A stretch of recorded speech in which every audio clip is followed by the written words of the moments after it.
needle on the record.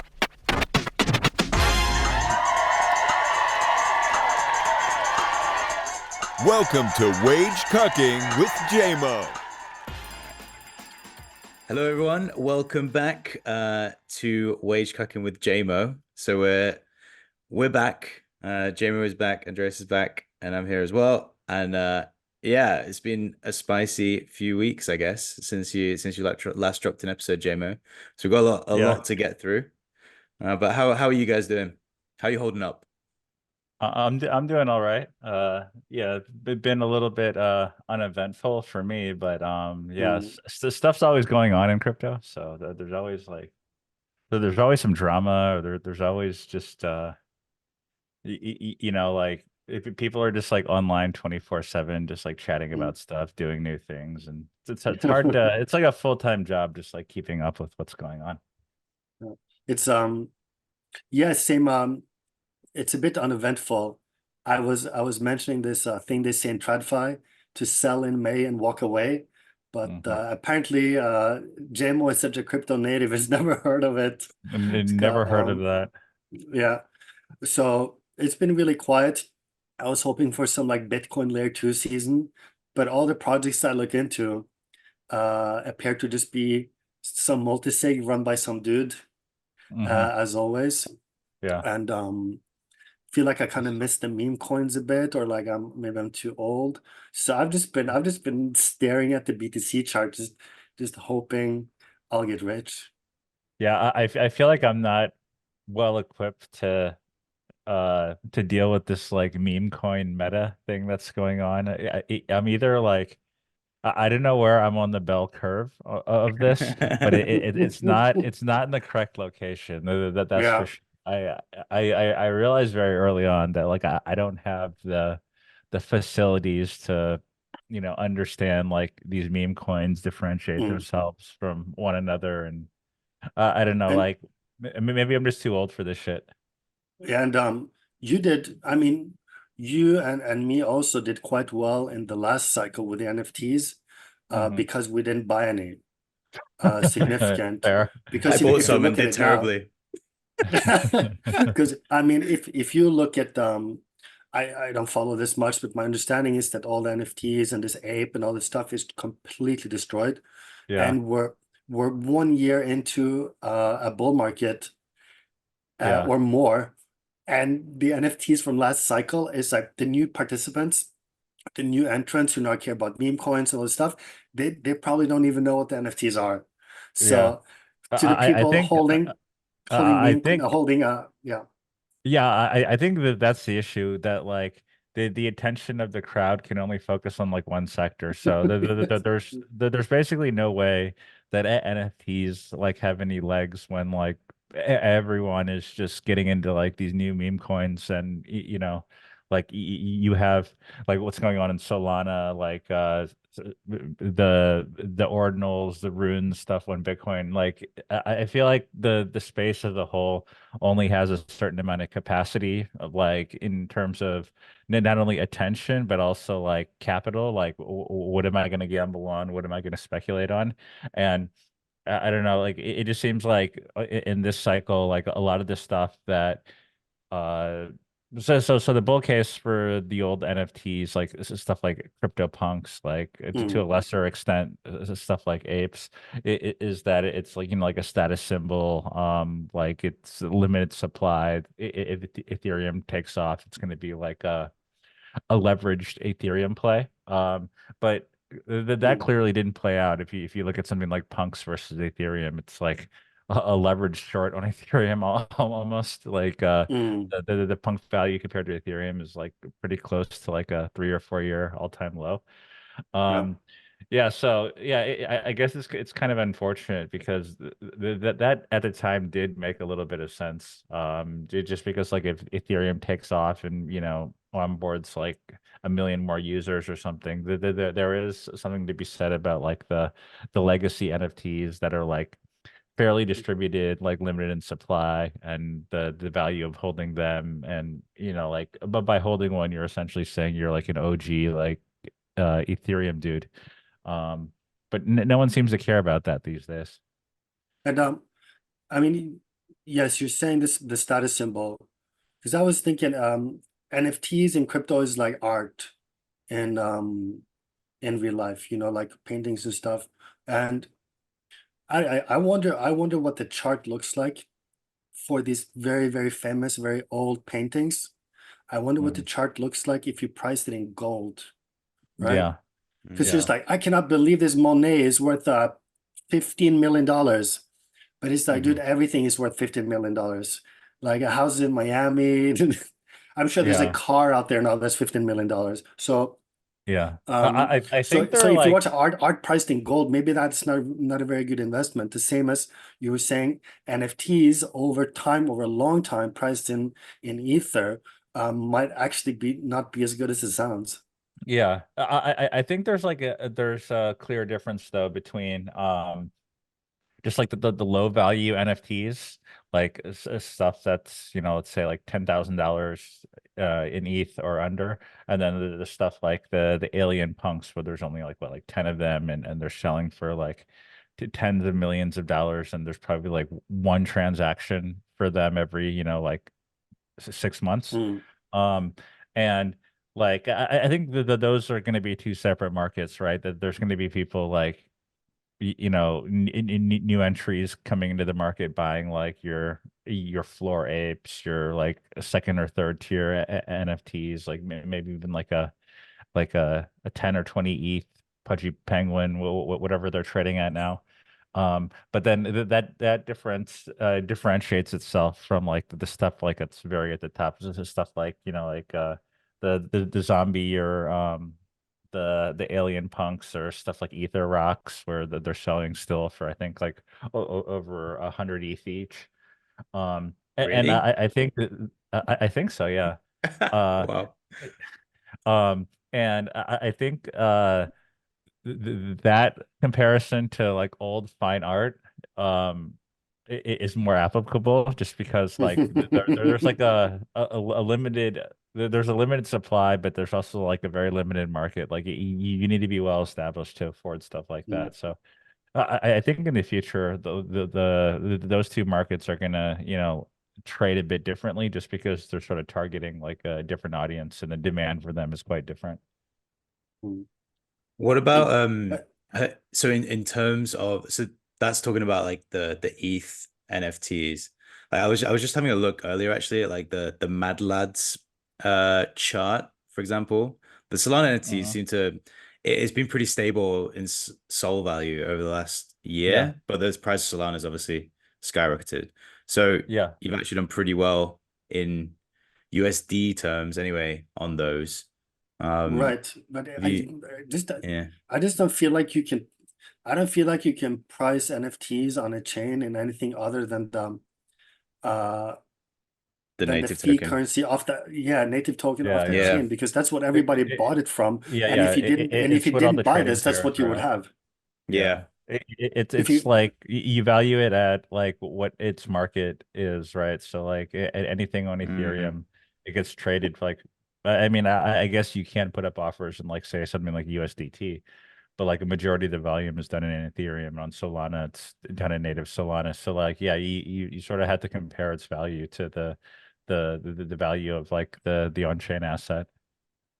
So while we're talking about pricing obscure things, so I guess this was one of the questions actually that came up in the post you made, JMO, as well, asking about these US election tokens, and if you Uh, guys have any strong thoughts about these.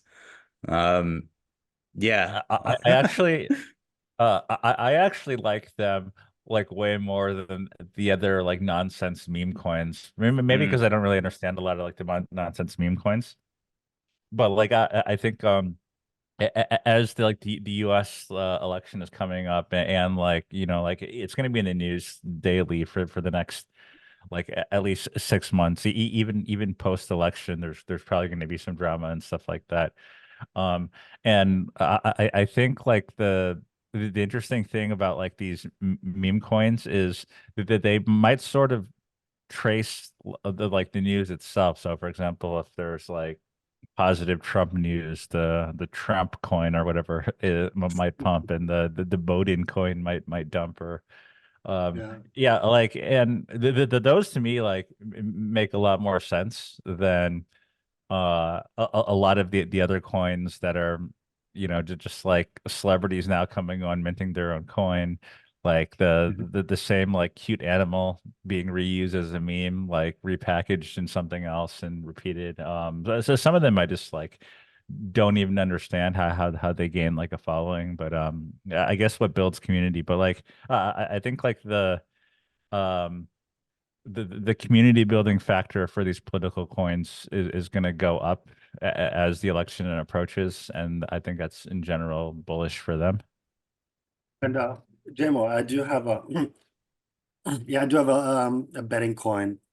So a betting question on the politics. So as a disclaimer, I do hold a position in Trump I do that as I've been well. Me that too. I've been scaling into. It's You've been DCAing your honestly, way into the Trump. I have and honestly, I'm gonna build it up. I'm gonna build it up. I'm totally fine with like 2% of all my money being in that meme coin. I'm Uh-huh. totally fine with that. Maybe 5 is a bit much, but I can do 2. Mhm. And my reasoning is what you're mentioning. Because the attention has to go somewhere. And if the attention is already drawn towards this by the media and Twitter and everything towards Trump, Yeah. who, at least according to Polymarket, is a huge favorite to win. So I'm just gonna scale into it because of all the meme coins. I think it looks really good. If we're in an attention economy and that's being expressed in fungible assets in meme coins, Yeah. then that's where the attention is going to go. So my only question is, well, I have 2. So when do I sell? Is number 1. So we can say like you can say before elections, if he goes to jail, or right when he's declared the winner, is that the top? Or if he wins, will there be some period after where there's still enough attention before we lose interest and go to something else? So I need your analysis here. Yeah, I think the plan should be to sell when like whatever news catalyst causes it to pump quite a bit.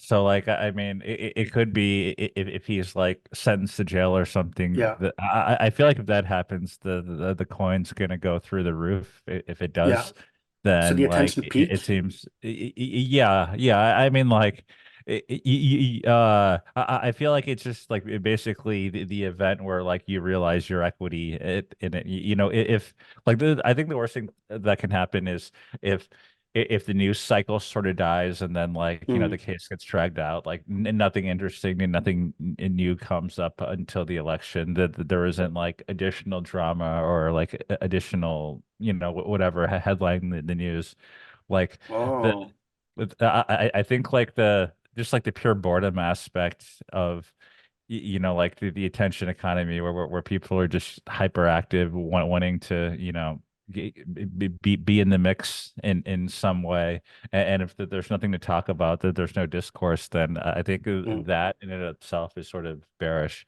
But I do think like the attention economy is real. I mean, if you like if you follow some of the stuff this week, like Roaring Kitty came back, had like a massive GME position. Um, Apparently might get charged with market manipulation. It's like all over the news. It had like was like $150 million position. Um, and like a lot of the meme coins like the actual GME coin, which has no relation to the GME stock. It's not representative of like its share value or anything. Like sort of traded in line with what was going on like in the news. So it just seems that people are just following current events, and then like using these meme coins as an outlet to express their views or express their positions on who they support, which is why like I'm more bullish on like the political aspect of with the upcoming election, just because it's gonna be like there's gonna be like there's gonna be most likely either Biden or Trump winning, and if like all the volume or all the intention is directed to those two candidates and then like their Mm. respective tokens, then like I think it's a good source or a good outlet for people to express their views by either holding, buying, selling, whatever these tokens. What I'm finding very confusing is the fact that there's not just one of these tokens. There's Trump and Bowden, which seem to be like kind of the comparative Oh ones yeah, because of the meme, the play on yeah, words. But then you've got like Trump's got another one, right, called MAGA or something, which is like a six hundred yeah, yeah, million dollar market cap. I guess they all kind of track at the same price, the same yeah, percentage increase. But it's yeah, it's I'm intrigued if the meme seems like the stronger bet. Really, seems like it's a yeah. funnier bet to take. Yeah, I think a lot of it also is dependent on community. Yeah. I was actually the other day I was chatting with like a friend of mine who he runs what is it called, the Bitcoin meme coin, the Sonic, I never Oh, get it right, like Sonic 10 Obama. Obama Obama. Inu. Inu. And like I just asked him like I don't understand any of this shit, like, oh, what is this, like how do you like uh, not to insult you or anything, but like this meme seems like absolutely retarded. Like, what the fuck is a Sonic Obama Inu 10? Why is there a number 10 in the coin? It didn't make any sense to me.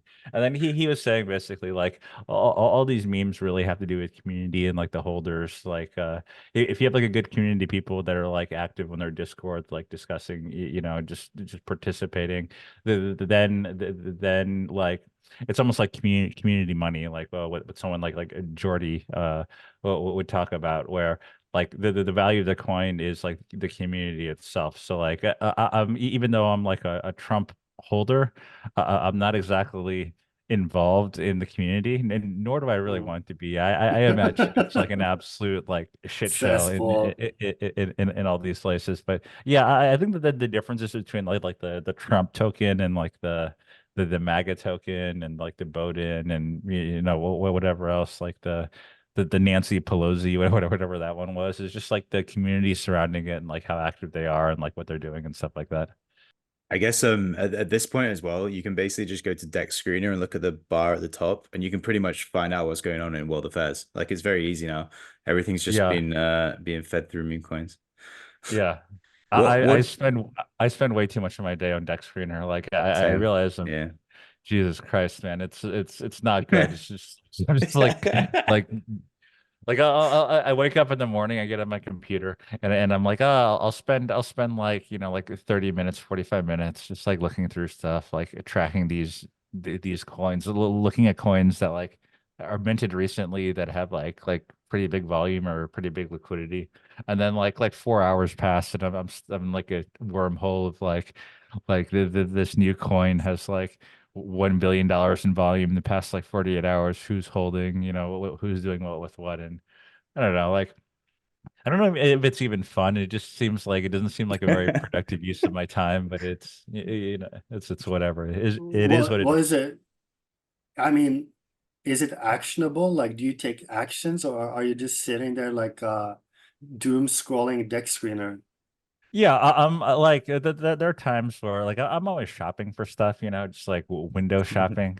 But I probably like the ratio of like the meme coins I ape into versus like the time I spend on them, like I probably look at like hundreds before I decide like, oh, I can have like a very small position in this one, and I think it'll go up. It's just like the return like hasn't been like I think I'm slightly profitable, but not to a point where it's worth my time like spending this much time Okay. looking for all this stuff.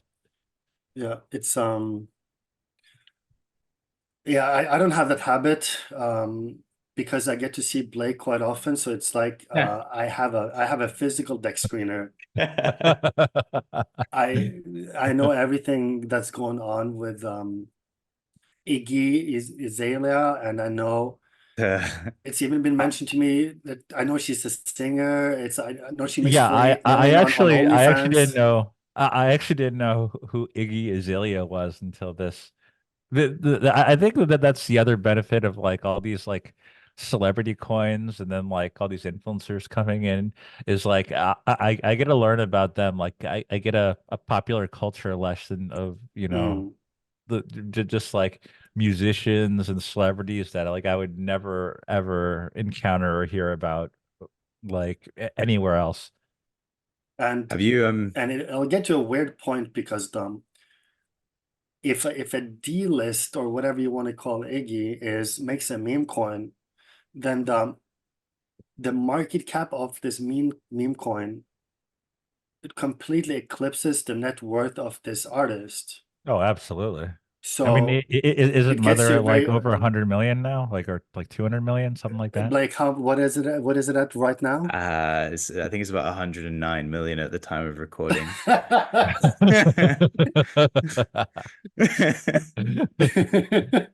Okay, Uh, good to know. But yeah, yeah, have you seen there was this drama with he's called Sahil or something. This guy who was spinning up all these meme coins for all these celebrity coins. yeah, Um and he was just obviously using their name and getting the tweet out of it or whatever. And there's yeah. been some really funny developments in that. How do you think it works this time? So for example, when we had this celebrity coin thing in maybe in the bear market, was it in the bear market? Or was it just during the last cycle? I can't remember. Um, when that happened before, they all got these SEC issues that came up. I Yeah. wonder how it works this time if they actually, I guess it's only the ones that where it's all gone to zero. I'm just intrigued how it plays out. Yeah, I And think a lot of those were like undisclosed advertisements, right? Like, so Mm. they would basically pay these celebrities to like tweet or make Oh yeah. something public, and then the celebrity themselves didn't disclose that they were paid like quite a bit, maybe in like the native like meme coin or and maybe just like straight cash in order to promote. Um, yeah, like I assume something is gonna happen, like because you know, like I don't know how long this stuff is gonna last, but without a doubt in my mind, like 95 plus percent of these coins are gonna fall off, and like there's gonna be like a majority of people just absolutely wrecked that are in these. And then at that point, like maybe like the SEC will come down on some of them, but yeah, I don't know. Also, like it's mostly happening on Solana now, where like the previous cycle it was on Ethereum. So maybe like they're more inclined to keep the Ethereum streets or the at least the ETH and ETH L2 streets a bit cleaner. And now that they are going to have an ETH ETF, and then like if shit happens on Solana, they don't care as much. I'm not sure if that's their stance, but it does make sense to me because like it seems like a lot of the absolute like bullshit nonsense that's going on is like very concentrated on Solana right now. It to a point where it's like almost disappointing to me that like Solana has, you know, like sort of degraded from like this super technologically advanced, like futuristic blockchain can process transactions that can, you know, like the selling point of Solana is basically it's like the best blockchain. You can do whatever like you want on it, and then I feel like the founders anticipated like cool new dApps, like all these use cases, and now you're looking at it and like the volume is driven on like basically like simple DEX volumes of people printing tokens and you know like scamming and running out memes without like much technological you know, like not much technological innovation. It's a bit depressing to me. so I mean, I kind of like I like the developments. I don't know if they came directly out of this, but For example, Jupyter is so superior to anything I've ever used in the past. The Yeah. DCAing is so easy to understand.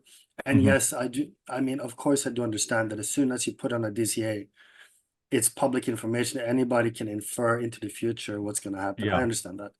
But for somebody who has for someone who wants to make a trade over time in DCA, that doesn't affect the price because you're not significant in the market. It's amazing.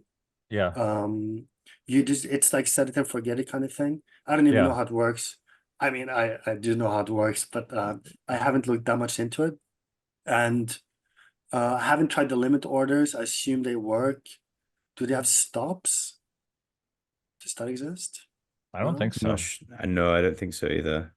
That would be nice. Maybe you can make a DCA with a price rest. No. Anyway, so we have gotten some things out of it on the tech side. Solana doesn't go down anymore, if anybody Yeah. noticed. Throughput is extremely high. So Yeah. we're It getting had all the like things just expressed in shitcoins. it did have a period of like performance degradation where like transactions weren't going through. Yeah. I think it's mostly solved now. But yeah, other than that, like the old meme like years ago was that Solana would just, like go down and it was centralized, so that you just needed to call up like the six validators to wake Yeah. them up from their like their dim sum like post dim sum nap to turn the chain back on or It whatever. But was I think like good things are happening. Like so Solana is being like increasingly more decentralized. Like it's easier to participate in securing the network through like there's quite a few LST options. The DeFi options you talk about, like Jupiter, stuff like Drift, like there are like quite a few protocols that are really nice. Like Phantom Wallet is uh as good, if not better, than any like EVM wallet, and they're constantly like adding stuff and integrating. Yeah, so there's a lot of stuff that's going on, that is bullish for the chain. I feel like it's just now it's a little bit being overshadowed by like the whole meme coin craze. And also like I think people were they had like a lot of attention on these like really cool dApps, but a lot of it had to do with like these like airdrops and points programs that were that were in place. And then like so at the point where like people realize their tokens and the points program is over, I think it's fairly difficult, no matter how good your protocol is or like what use cases you have, in order to keep the person or like the user's attention from like going to another protocol or to trying to trade meme coins instead of just doing standard DeFi stuff. And not to say like the standard DeFi stuff isn't profitable, but like you don't really get the like 100x or zero type of gambles that you do in that like you do when you're trading meme coins today. And I feel like the people on Solana right now, a lot of them are like either first cycle crypto market entries, or they maybe got in like last cycle, maybe even late last cycle. And Ansem actually talked about this a bit when we did a podcast with him. But like a lot of the people are that like got in last cycle might be Solana native, meaning like their first interaction with like blockchain technology isn't through like any EVM chain, it's through Solana directly. So then like you get to a point where like if you don't experience stuff like the people figuring out ERC20 tokens and then like running ICOs, or like the first DEX being created, like when like stuff like Uniswap came out and got forked a million times, and then like stuff like Aave Compound, like Curve, that stuff, it just like goes above their head, and they they have like a different mentality when getting into crypto, just because like So Solana, I think, had like quite a huge run up last cycle. So like if you're a first cycle a crypto person and you get into Solana at like like the famous Sam tweet like I'll buy all of your Solana at $3. So like I mean so Solana had been trading like below $3 prior to that for like quite some time. So like you have a lot of people entering Solana with marginal amounts of money at let's say sub $10, and it ran all the way up to like what, like $200-300 last cycle. I don't know, like a lot of people made a lot of money like in Solana alone, and not only that, like the multiple of the money they made, like it's sort of difficult to make that much money in Bitcoin or like something even like Ethereum now. Like if if you invest in Bitcoin at like the beginning of like this cycle, like the best bull case, you're maybe like double, triple your money. But you're not gonna like Bitcoin's not gonna run up to like $2 million this cycle, like, but it's not gonna do like a 20x. But Solana literally did that for like all these people last cycle. Yeah. So we get into this old situation where people in the next cycle, they don't care about things from the old cycle just because it's old. Nobody cares about the old. And they don't have a reason to care because it can't make them wealthy. So the 10x the people of the previous cycle had on the previous cycle technology cannot be a 10x for the new people. So we're I don't want to say doomed because I don't think it's a bad thing. But we're forced to do this cycle forever. And I think it's sort of a good thing that you're forced into the new, because otherwise, if it was the opposite, if it was it was also an incentive to get stuck with the old, Mhm. then we would just be sitting around there looking at lightning wallets, right? Yeah. And have no progress. Instead, this is like space technology compared to Bitcoin. So Yeah. I understand it's frustrating for the ape holders, for the people staking on stacks, for everyone in Cosmos. I assume that includes you, Starkware. It's like, bro, it's not gonna happen. Yeah. I guess Yeah.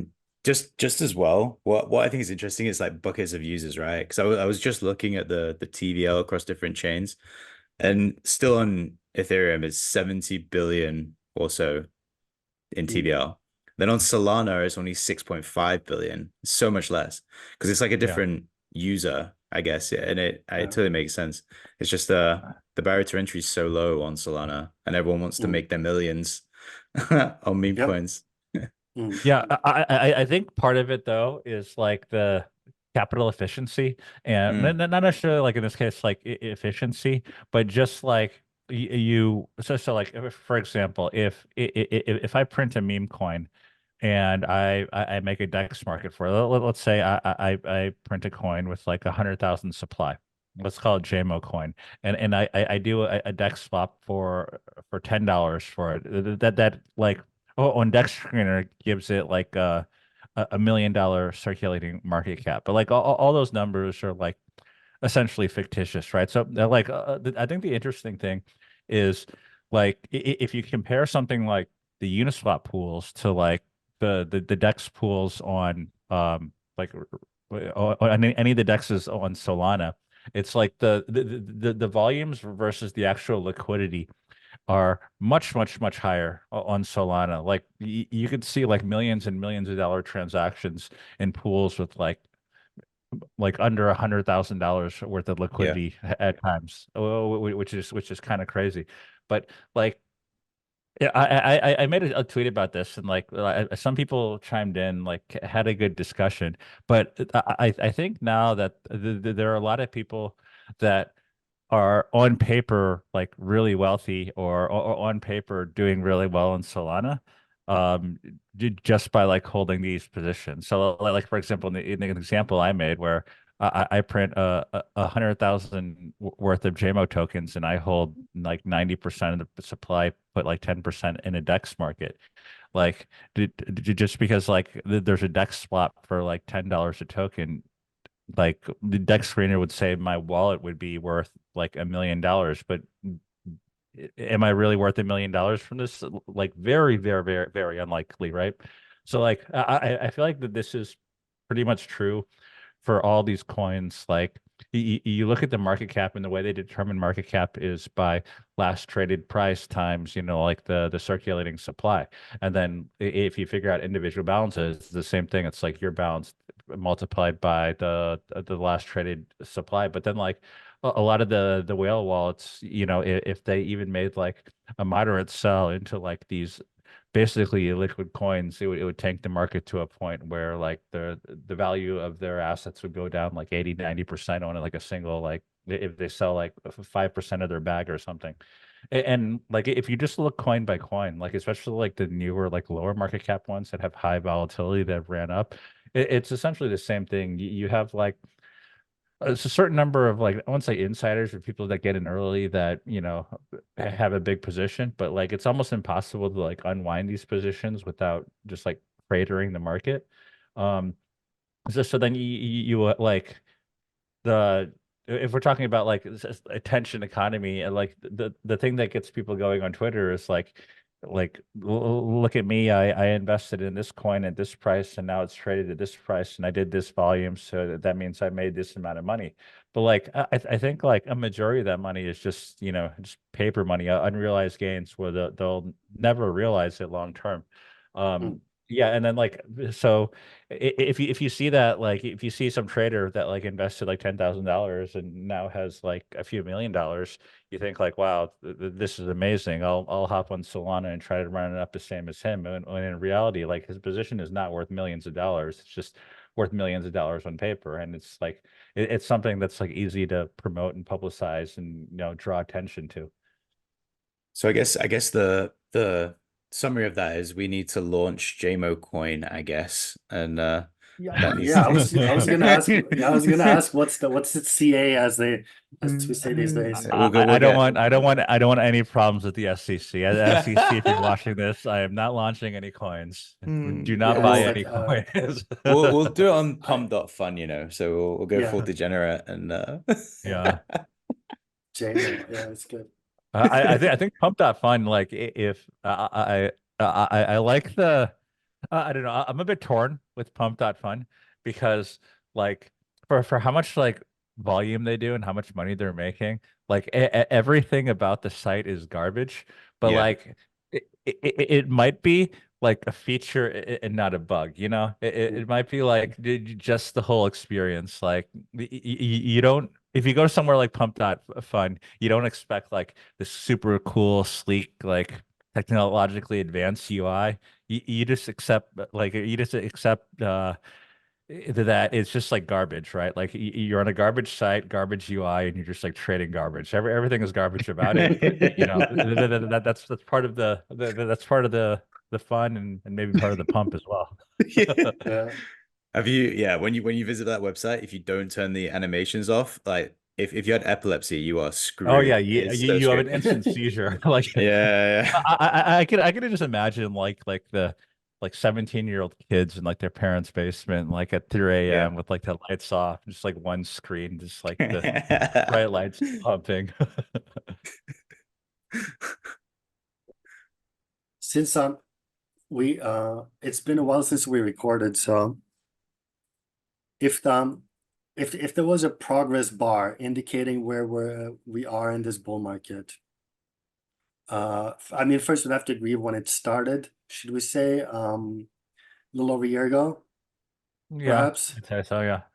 So if there's a progress bar, where at 100%, it just starts to crash, right? So what would you say if you just had to say a number in percent? How many percent of the bull market have we used up? Um. Hmm. I think like over 50% for Bitcoin, and then for like other assets less. Um. The Okay, so like I think a big issue is, so like the with Bitcoin specifically, like the major bull case was like institutions are coming, right? Like we have the Mm, Bitcoin ETF, and that sort of played out like a bit quicker than anticipated. Like I remember in January, that there was like this FUD about Bitcoin ETF denied, and like we weren't sure we are gonna get an ETF, and then I thought like if we would get an ETF, it would take like months and months for it to like actually be traded like after announcement, and then like 2 weeks later, basically with like 6 different ETFs were up and running and traded. People were already unwinding their like garbage GBTC positions and putting it in like the BlackRock one and stuff like that. And then like the so like the bull case for that is outside money is coming in, right? Like, and it can be directly tracked. You look at like the inflows and the outflows. So like for a while it was mainly just like outflows specifically from the Grayscale product, and like inflows into like the other ones that had like better fee structures. And there was like pretty high net inflows, which is good. And then like after a while, like it sort of staggered off to a point where like I think at one point the price of Bitcoin dropped um, to a point where like 95% of the people that entered the ETF at any point were underwater in their position. But then like recently, like you see like a decent uptick. I think a lot of that might have to do with like Trump coming out and being like surprisingly open to, you know, crypto, which is a bit different than like like the Elizabeth Warrens, the more left current regime. And I don't know if like I don't know if I like believe him or if like all this stuff is going to play out. Like it wouldn't surprise me if like there are more crypto regulations coming. Um, but yeah, like it feels like that narrative itself has sort of played out, but there still are like decent amount of inflows, and like it takes a while for family offices like large funds to deploy capital into Bitcoin. So I would anticipate that like high amounts of inflows, or at least moderate amounts of inflows into ETFs would continue. Like I think for other coins, we haven't really seen like a bull run for them just yet. Like Ethereum has been sort of like kind of cucked by everything. Hopefully the Ethereum ETF has similar success as the Bitcoin ETF. The one issue I do see is that even if like the current coins take off, there's just like far too many coins being introduced with like billion-dollar market caps that like I don't think the market currently can sustain without like a huge influx of outside money. Like you have stuff like just this week, or just in the next few weeks, you have stuff like ZK Sync, which has been like shilled for like 2.5 years at this point is like the best Ethereum L2 scaling technology. They're going to release a token. You have Eigenlayer, I believe, is at the like sometime in June, or maybe maybe at the end of June. I'm not sure. And that's anticipated to be like a 10 to 20 billion-dollar market cap. You have like Layer Zero, like our buddy Brian Pellegrino cracking down on all the dirty sibblers to try to distribute the token fairly. That's valued at, I think like the last round they did was at 3 billion. So like all these coins are like hitting the market at the same time. In order to like maintain like the market cap of all of them, you sort of need an inflow of capital from from somewhere, where if it's it's bullish for the space that like the overall on paper the overall market cap goes up, just because like if Eigenlayer, for example, launches at like a $10 billion fully diluted valuation, that adds like billions and billions to like the overall crypto market cap. So it looks like numbers are going up. But well, on the flip side, I feel like it's just like another stress for the system, right? Because like the more tokens that require like market makers or like buy side pressure in order to maintain their price, it needs to come from somewhere. Like at the end of the day, like if it's a closed loop system, like the money needs to come from somewhere. And unless outside money is coming in, or if like we're actually onboarding new people, or if like for example, Eigenlayer, if their restaking or their data availability product is widely used and people are like paying for it, and like restaking ETH actually has like this immense value, um, then maybe the bull market continues for all those coins. And then not to say I'm like bearish on Eigenlayer or anything. I just think that like I think there is a use case for it, but like it's super unlikely that like the initial use case for it is going to be worth like $10 billion, right? Like it's I think that valuation like won't really be justified along with a lot of these coins. I think like the current like on paper valuations won't be justified in the current market, and you're basically paying for, you know, just like a multiplier for assuming that like the value of this technology will be worth this much in the future. What just you So mentioned then yeah, about I was just looking it up. I was looking on CoinGecko. Obviously this isn't everything, and I guess some of the coins listed on here would be pretty illiquid, like you were mentioning before. There's got to be some Mhm. where you can't actually get that extract that value. But the Yeah. market cap is quoting as 2.77 trillion, and then gold's at 15.7 trillion. I know there's always that debate, the gold versus crypto thing. I mean, how Yeah. what are your thoughts on that? Does it?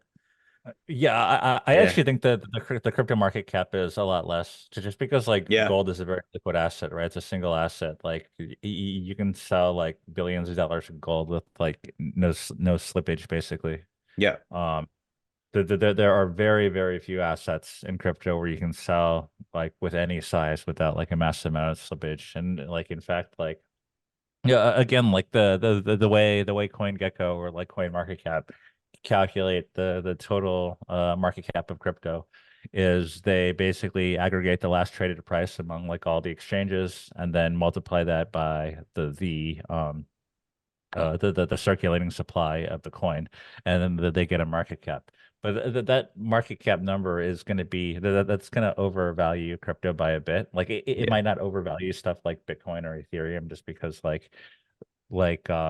it's you know like the markets are huge, the volumes are huge. Like there's a bunch of holders. Like if for example if a whale decides to market sell on like let's say like a Binance market of like a ton of Bitcoin, you have like a bunch of market makers, like a bunch of these like prop firms that are easily able to arbit so that the market impact is negligible. Um, but like any other coin, and like the lower the liquidity, the lower the market cap the coin, like this is definitely not the case, where like a lot of it is just like we were talking about before, paper money. So I do think like those metrics, the market cap is a bit inflated, but I think maybe for like the top like maybe like 20 or 30 coins, it's going to be like pretty accurate. Like I'd say most of those are like pretty liquid. You have like centralized exchange market, DEX markets, like actual market makers, and like a lot of the times, if there's discrepancies in price, if there's like large sells, they get arb pretty quickly to a point where, like, I think we're past the days where like Bitcoin's going to drop 5% just because like some whale that's been dormant since like 2012 decides to sell like 10,000 Bitcoin or something like that. I think that those days are long gone. and yeah. So talking about the cycle, what is your plan for this cycle? You're gonna round trip, or are you gonna sell and farm? Probably gonna round trip. That's same. the. Yeah, I feel like I feel like that's the norm. yeah, I was gonna sell like my shit coins, even sell some Bitcoin, have a stash of USD, and not just put everything into Athena, which is still paying like 30%, but like Mhm. scatter it a bit, like play it safe. Yeah. And now I'm back, and but then I look on Spark and I see you can borrow DAI for 9%. So I'm like, or I can leverage long BTC again. So I'm definitely gonna round trip. Yeah. There's no shame Yeah, in that. like I always tell myself like this time it's different, when like deep down I know it's never going to be different, it's always the same. Uh, But and yeah, like yeah, I think there's like and now there's like quite a bit of stuff you can do that's like outside of just gambling on shit. Like a lot of like the leverage. I actually made a tweet about this because like there's been yeah, I don't know if you follow a lot of the Ethereum staking and like restaking stuff, but there's a pretty popular strategy where the essence of it is you stake Ethereum, you get like a placeholder token, an LST that represents like your staked Ethereum and like one of these things. You use that as collateral, you borrow more Ethereum, you restake it, and then you use that as collateral, you borrow Yeah. more Ethereum. So basically, the reason you're able to do this is because like the LST token essentially, like if you own one of the LST tokens, it essentially represents that you own one Ethereum, or like in theory more than one Ethereum, because it'll be yield bearing just because you're staking it on Beacon Chain. So then, because like it's like similar assets, you can treat it as like similar to like stable coin looping, like you using your deposits as collateral, borrowing more of a stable coin, swapping into like a yield bearing stable coin, stuff like that. But then like there's a bunch of people that like are taking it to the next level where they basically have a position where they loop it like 10 or 20 times, where their liquidation threshold is like 2, 3, 4% move down from like the spot price. And then like a lot of I think like the biggest one that came like under a bit of scrutiny was like the Renzo Ethereum, because it's one of the biggest LSTs that's like restaking the eigenlayer that doesn't allow withdrawals. And the reason why it doesn't like allow Ethereum withdrawals, and the reason why that's important is because like if there ever is a depeg, there's going to be there's going to be like a natural market correction, just because if like for example if their LST token goes down to like 0.98 Ethereum, then you have like a 2% spread where you can just like buy that token and redeem it for Ethereum, and then make money. So then you have all these arbor or whatever you call them, doing this. But yeah, but like if this doesn't exist, then like in theory there are people that will still arb just because it still represents like one Ethereum that's staked. But like a lot of people recently got liquidated doing this, and I just look at it as like the dumbest shit ever, because there are people that are perpetually bullish on Ethereum, and not only are they like the logic to being bullish on Ethereum now is like the ETF's going to come out, we're going to have like a huge influx of new money going into Ethereum from demand from the ETF.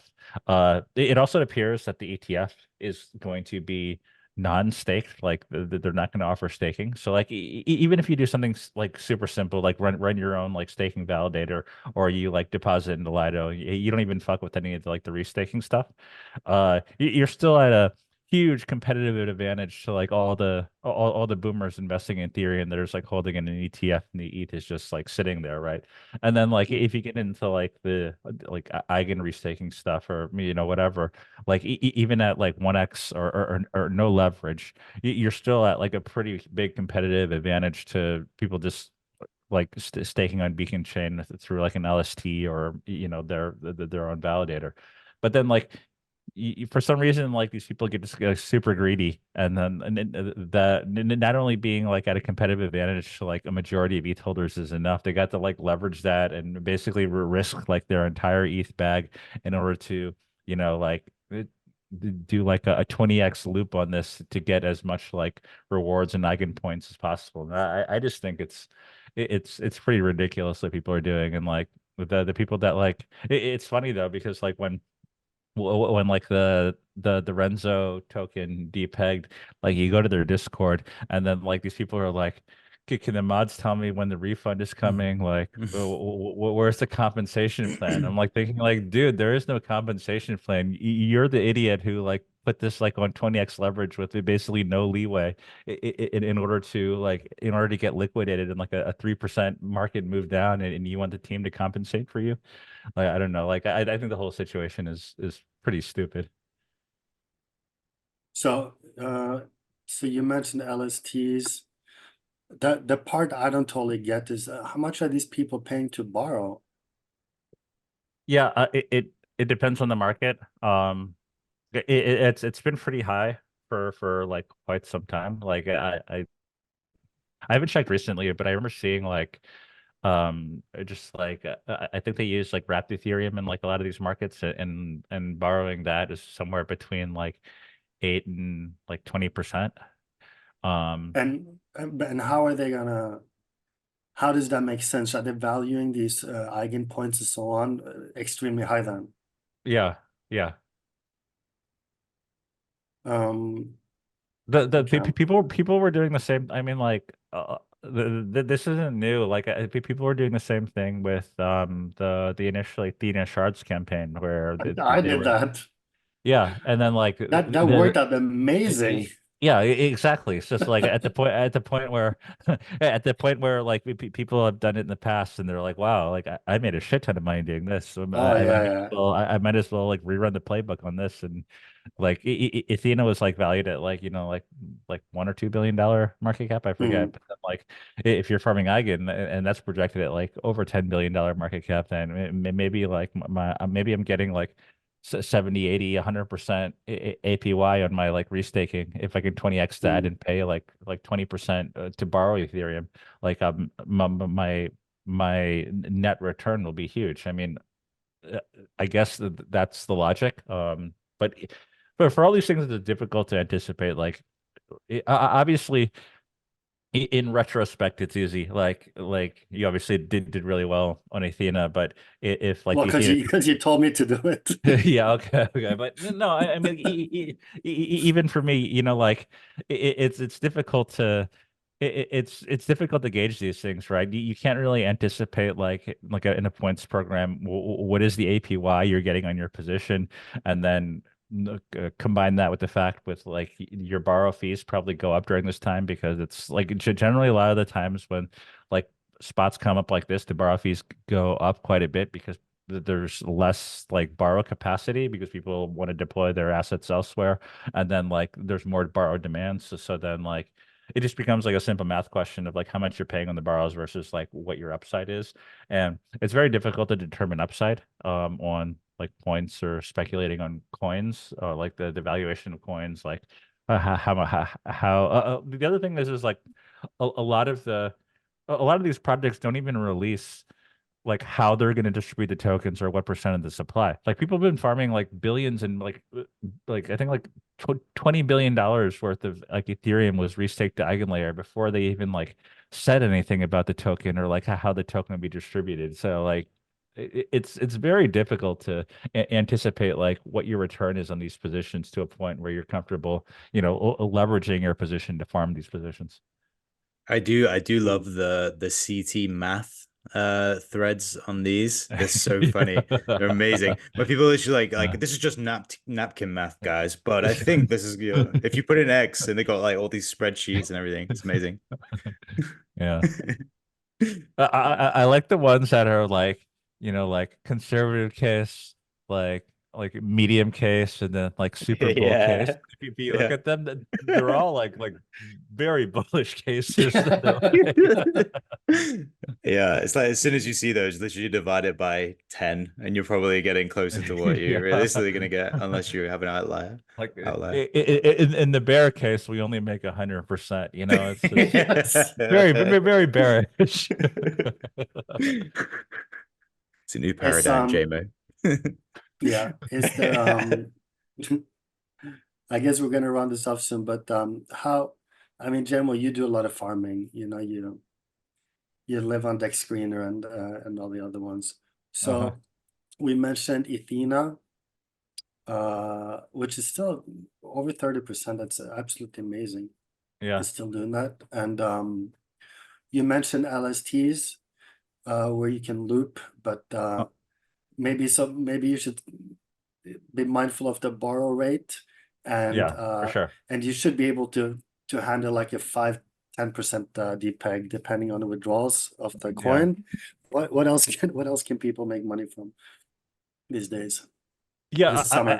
I think the craze now is like restaking of like your restaked assets, which Yeah. I don't know how it's gonna play out, but like so like you have LSTs, you deposit it to Eigenlayer, but then and now you have like these new L2s that are like, if you deposit your eigenlayer liquidity, you get like all the eigenpoints, you get all the staking points, but then you also get like an allocation into our, like native token for the L2 or native token for the protocol and whatnot. And like, I think that that's actually an okay play if you trust them. Like the downside is like you're introducing another layer of protocol risk because like the LP is with like a third party now. But like if you trust the LP and you're like bullish on these projects, you can do it. I think the main way that like is underutilized that people like should be doing to make money is just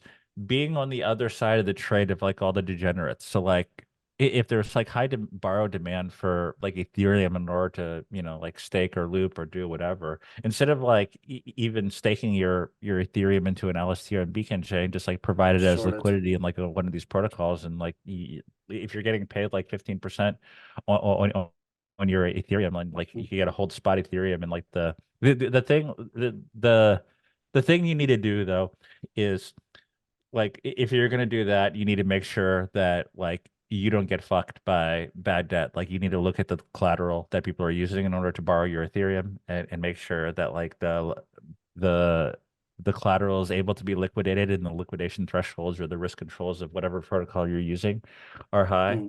The same is true with like stable coins, I think, especially like now a little bit less, but like the borrow demand for stable coins like went up quite a bit when Ethereum, like the initial shards campaign came out, just because like there are a lot of people that were looking to use their USDE as collateral to borrow more, like DAI, USDT, USDC, convert that to USDE, and like leverage from these positions, and that just makes like the the spot rate of like just straight borrowing USDT like quite high, to a point where I think for a lot of people it makes sense just to like not even mess with Athena and just like deposit USDT on like this platform, and let all the degenerates borrow your position at like super high APY, and then Okay. you keep like a relatively conservative position, but like you're also holding like in theory like a safer stable coin, and as long as the collateral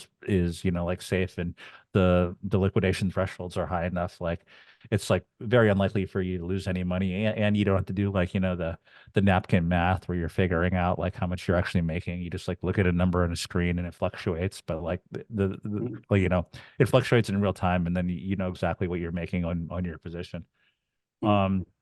Yeah, other than that, like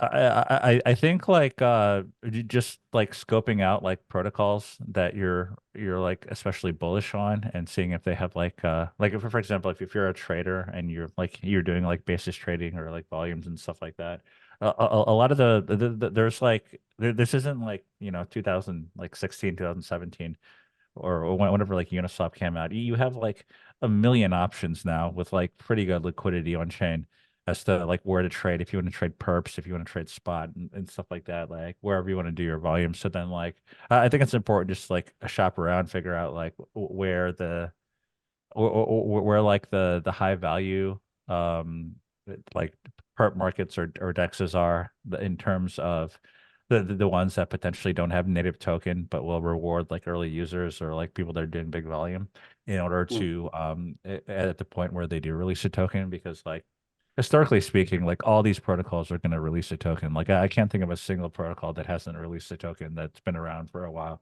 So like and like the model now is just like this, like points stuff where if you use the protocol, and I actually like the fact that like Brian and the Layer Zero team came out with this like mass anti-Sybil campaign, because it like if that's an industry standard, it's awesome, because it means that like protocols will go out of their way in order to reward people actually using the platform, rather than just like anticipating like farming opportunities and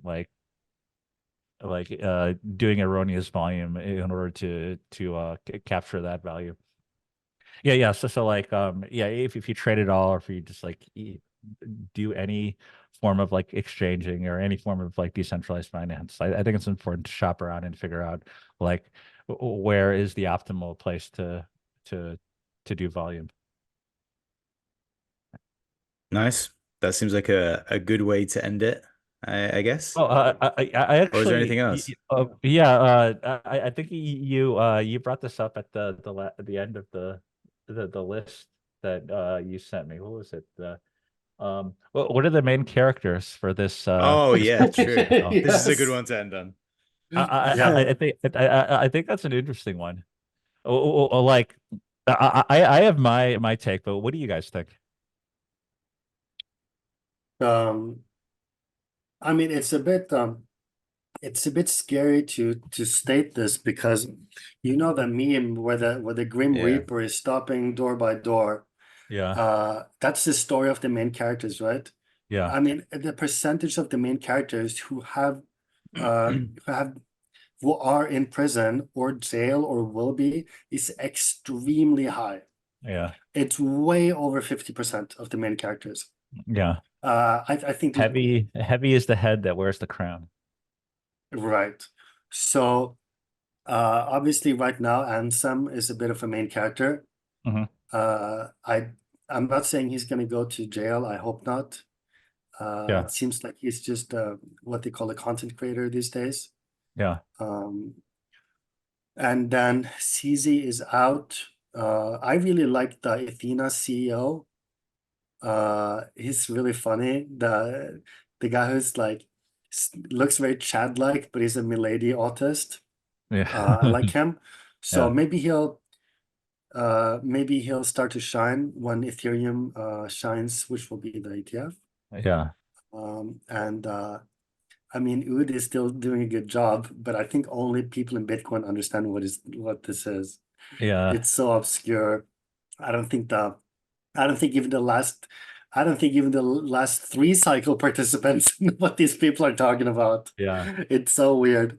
On Solana, I don't know. I guess the founders have been pretty good at not becoming main characters, yeah. which is a good I idea. think Ansem is clearly the main character on Solana, at least. Yeah, by I far. mean, I think, yeah.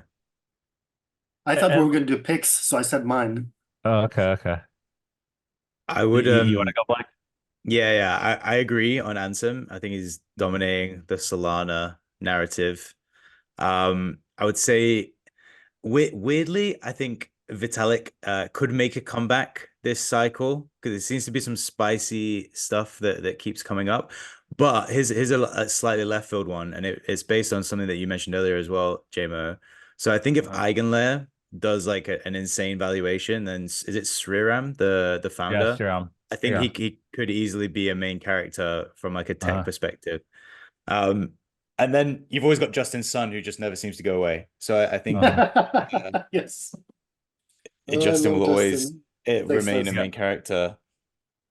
Yeah, so JMO? like I would agree. Like I think like for the like Solana meme coin crowd, I think Ansem has clearly become a main character. I actually find it interesting because I mean we've had him on the podcast before. This is like before he really blew up, but like a lot of a lot of the people that become like main characters for like the left curve main characters, like the left curve following. I feel like they also belong in the left curve. So like off the top of my head, you have like people like Big Boy who's just like yelling into a mic, complete idiot. Yeah, you have like the previous cycle, like ICO craze. You had like someone like Ian Bellina who was like Mm, had no clue about anything, but it had like what was no one else knew what they were doing either, and they needed a leader. But Ansem is like quite sharp and quite intelligent, at least from like a fundamental perspective. He understands what he's talking about. But then like a lot of the times, like I don't know if this is like syndrome, like main character syndrome, where you get to that point, you get like a little bit in your head and stuff. But like a lot of I feel like recently, like a lot of nonsense that he's clearly smarter or like should know better has come out from his end. Um, yeah, so I think like he's at like a bit of a crossroads right now, whether it's like a fork in the road, whether you just want to maintain what you're doing or you just want to be like full main character, full either like angel or villain. Um, For Bitcoin, I think Sailor is still the main character. Oh, yeah, of Like course. Yeah. he like for all like the Bitcoin maximalists, like not only is he like a clear figurehead, but like you know, like anytime MicroStrategy puts out like a massive buy, he's always like announcing, or he's always active. He's always talking with like the same narrative of like, well, why Bitcoin is the best coin, and like I feel like the Bitcoiners will relate to him more than someone like Udi, or you know, someone like that's in like the runes ordinals, like Bitcoin as like a more than like a store of value, like a hard money currency, where Sailor sort of represents like the old school like Bitcoiners belief that Bitcoin is what Bitcoin is used for, and like all other crypto is sort of bullshit. And I don't know if Sailor has a take on this, but I would think that Sailor would think that like something like runes or ordinals is pretty bullshit as well. Hmm. And I think like a lot of like the old school Bitcoiners would relate to him. And then for like everything else, I think someone who hasn't been mentioned is Andre from DWF Labs. I feel like he's clearly become like a sort of main character. Like for those who don't know, they basically run a bunch of they do like a bunch of market making, but they're like pretty active on Twitter. Like a lot of their wallets are doxed.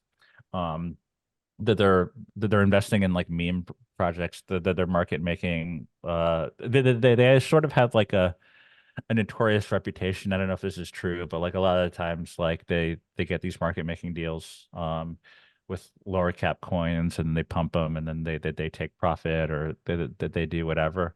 But like I feel like at least for the people who know, or like who have some understanding of what's going on, like a lot of eyes are on like what they're doing, what their wallets are doing, like the coins they're accumulating, the coins that they're selling, like I think even today, like they made an announcement, Flocky, I think is the coin, but they made an announcement that they were going to put in like a $10 million investment for like the Flocky ecosystem, which I don't know, like they seem to stand out quite a bit versus like the other market makers in this space. Like you don't see you don't see them as like active on Twitter, nor like announcing like investments in like these lower market cap meme coins, and you know they clearly have like the power, the liquidity, and stuff like that. So yeah, like I don't know if like others consider him a main character, but like I think what like Andre and DWF Labs are doing is like people are following it, but